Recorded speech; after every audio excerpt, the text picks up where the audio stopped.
Once the system of the new legislature was decided upon, an interesting question arose. If the Virginia plan was going to be based on population, the question became who counts towards population?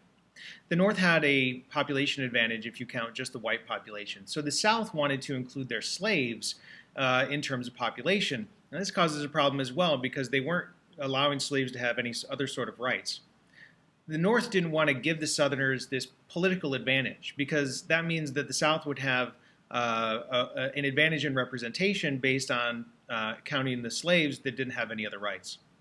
What they came to is an agreement known as the 3/5 Compromise. Now, in the 3/5 Compromise, for every 5,000 slaves, 3,000 would be counted towards population.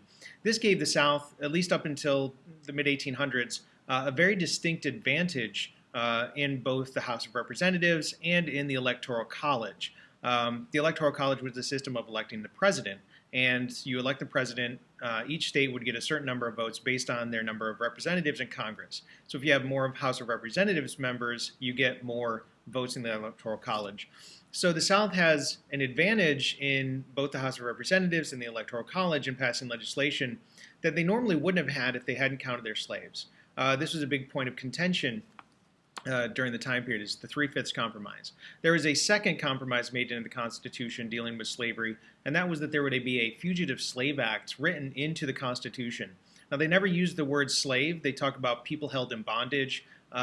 It's Article 6. Don't quote me on that. I'm not sure the article. But there is a Fugitive Slave Act written into the Constitution as a compromise to help bring the Southerners on board. What they're going to argue is that it was more important to hold the nation together and get this Constitution passed, and then they're going to worry about dealing with the issue of slavery later.